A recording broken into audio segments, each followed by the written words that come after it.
Welcome to where we disrupt project management by providing you real world life experiences in leading projects. Ready to lead a project like a pro? Because when plans go sideways, we don't just adapt, we definitely thrive. If you're new to the channel, I go by the name of ED. For all you smart and intelligent folks out there, that just simply means Ed. I have an 8 point framework, and these 8 points, my goal, my mission, my job here is to unpack today's title, which is entitled The Distinctive Characteristics of a Successful Project Manager.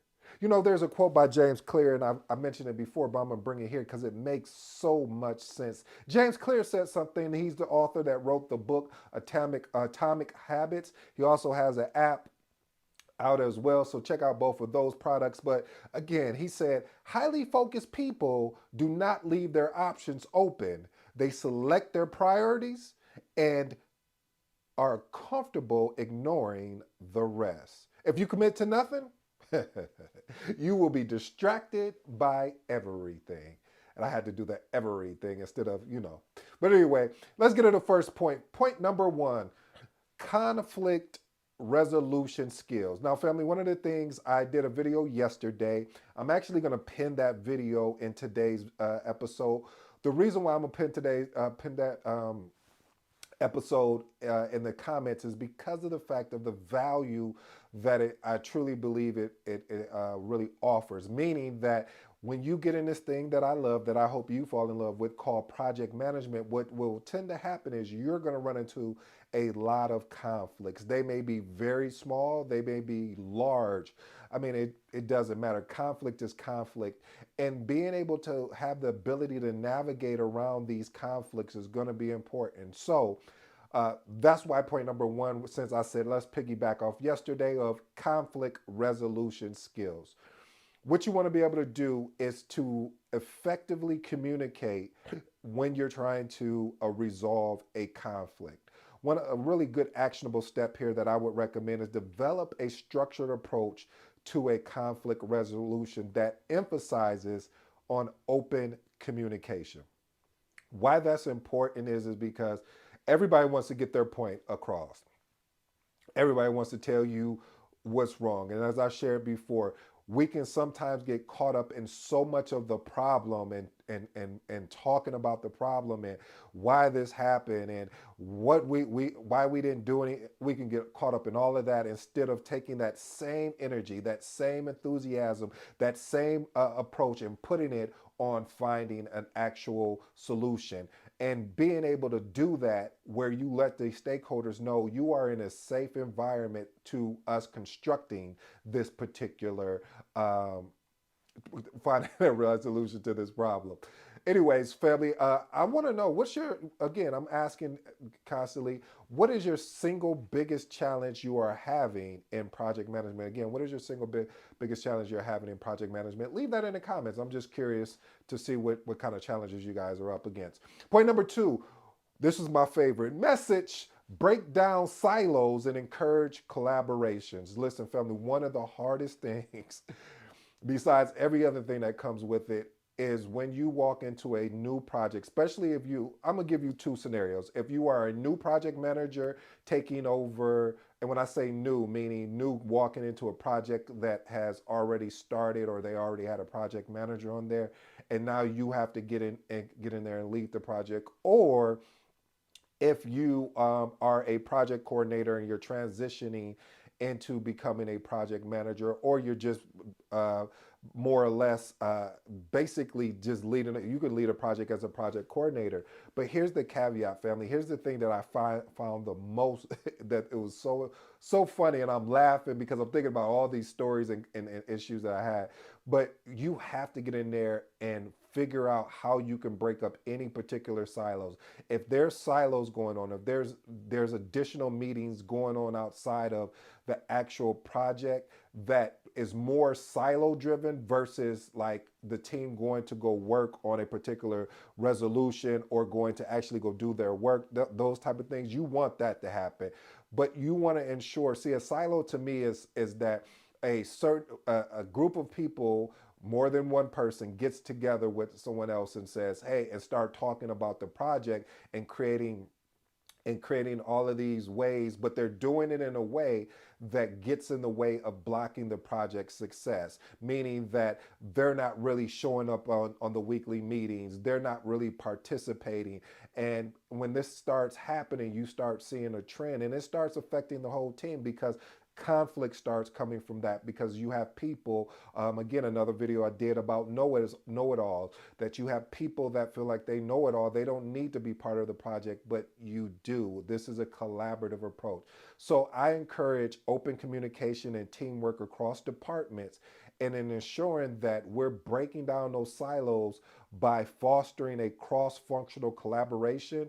This will, I mean, the more, just think about it, family. And I don't even know why I always see this happen. And it's sort of like where, how can I explain it? It's sort of like where you'll see a group of people and then you'll see a group of people, then you'll watch people break off into their own little silo and section. But it's like, that's not valuable to the entire group because we can't listen into maybe the brainstorming session that we, with a I love doing my new pair of lenses that could give you some consultation, not telling you how to do it, but maybe looking at it from a different perspective because we're not the subject matter expert there. So I'm saying all that to say, family, I know I drained this point pretty pretty well, but I'm just trying to ensure that you have to push for collaboration. The more collaboration you have on your project, the more successful you're going to be as a project manager or even a project coordinator. Point number 3. You're going to want to develop a resilient mindset.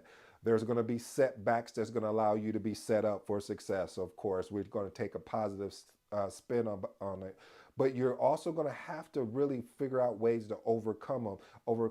You're going to have issues with stakeholders, the stakeholders' resistance. They're going to ask you, hey, we want to be proactive. We want to ensure that we are ahead. And what can we do? What are some proactive activities that we can do to ensure that we're not running and trying to keep up, that we're missing out on our vacations or holidays? And you can give all of that information to them and and they won't do anything with it.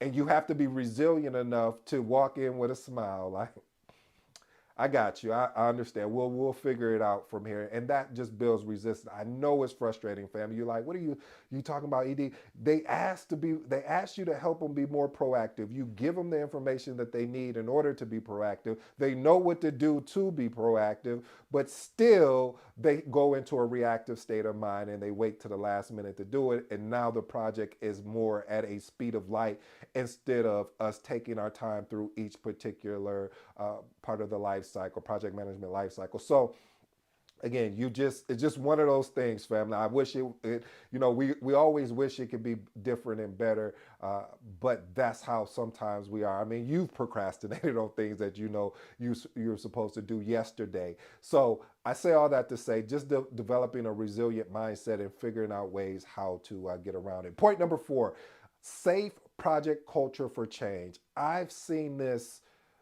Oh man, some of my feedback, and I got to be careful here because I don't want to come across as I'm attacking people, but it frustrates me where you get into a group meeting about driving change on, maybe it may be an artifact or governance or resources, whatever that thing is, and you have a group of people giving, I mean, valuable feedback that you can actually make a change, and then you do nothing with it.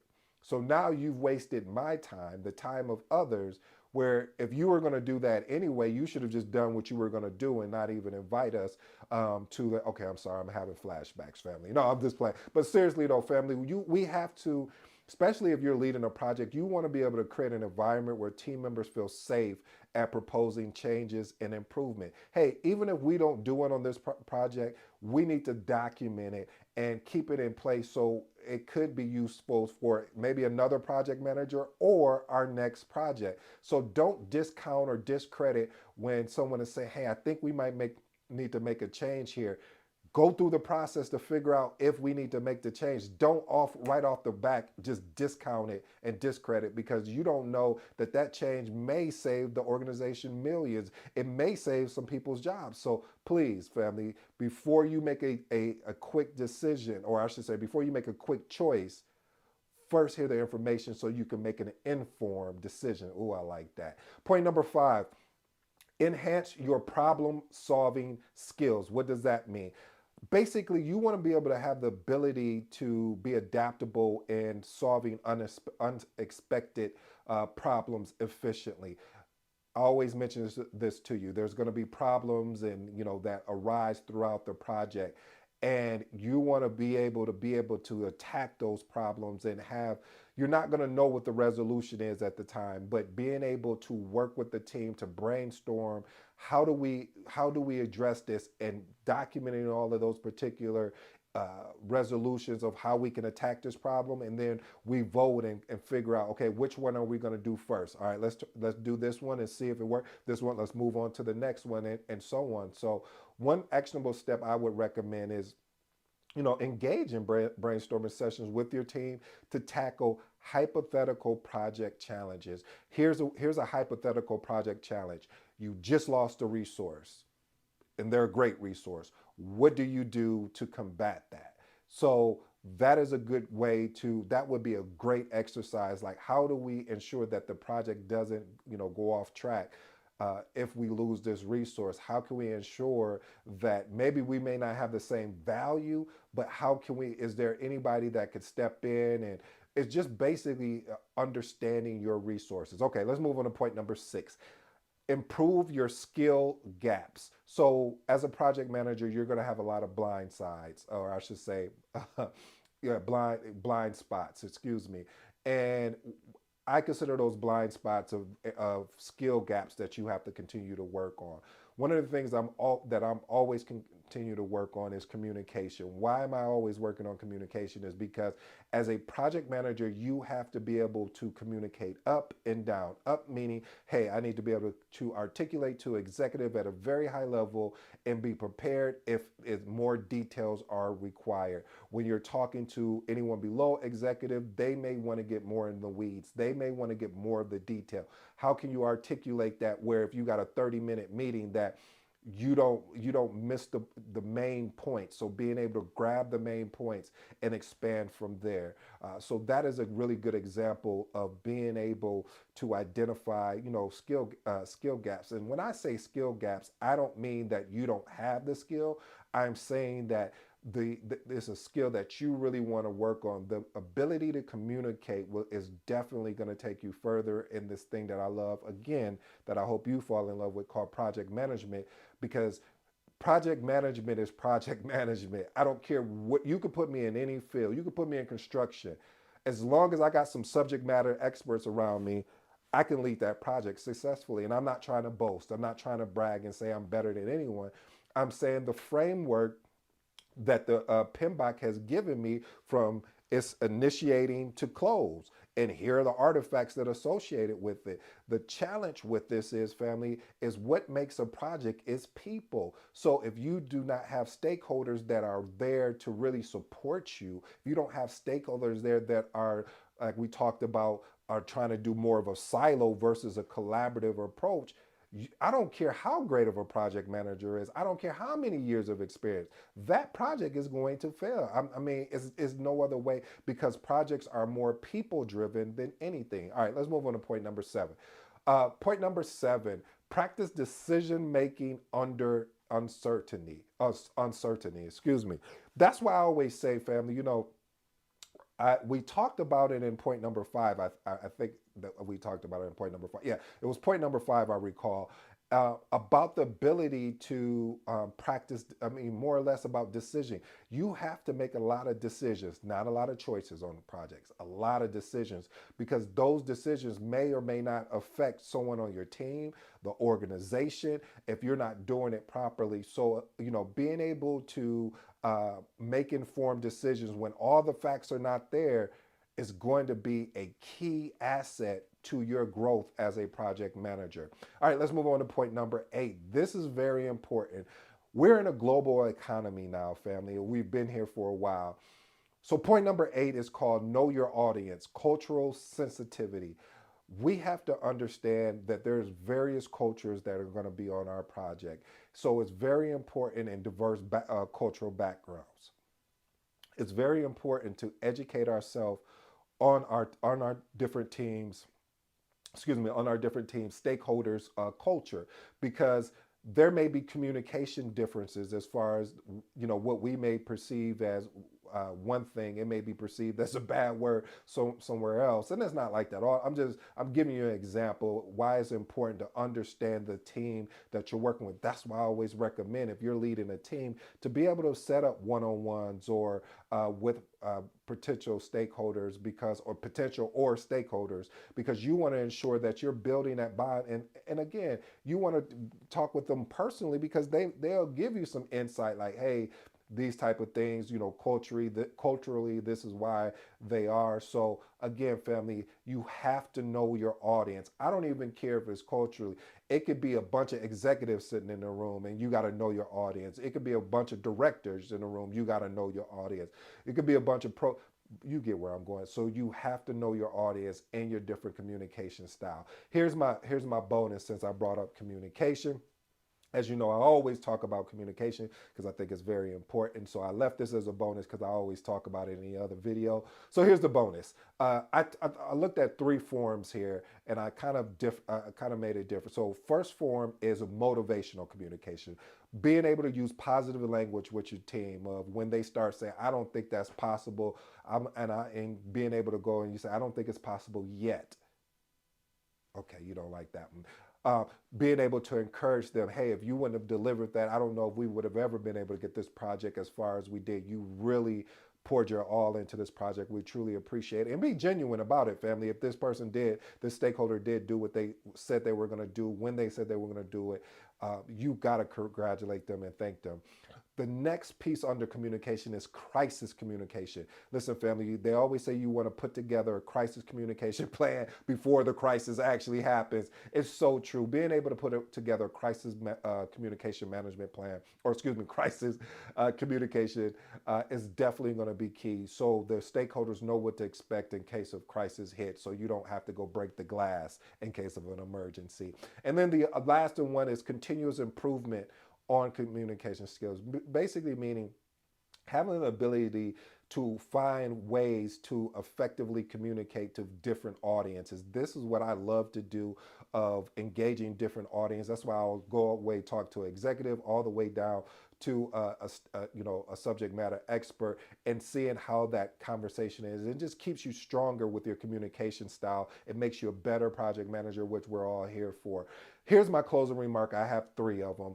First one is breaking down silos and encourage collaboration. Like we said, the ability to break up these silos will allow your project to have a more open communication, and it allows for teamwork across departments. Point number 2, know your audience and cultural sensitivity. Like I stated before, family, it's important to educate yourself and the team about any cultural differences in communication norms. And the last and final point is safe project culture for change. This means is that a team is encouraged to be flexible, is more resilient to change, and can adapt more quickly to new direction. Family, I really hope you enjoyed today's episode. This is one of those episodes where it's just adding more to your toolbox. So I hope that there's a point, or all 8 of the points plus the bonus, which is 9. I hope these really resonate with you, that you can use today. I'll give you to tonight to think it over, but I hope tomorrow morning that you start leveraging these points in your job. Until next time, this has been your boy ED, and I'm out.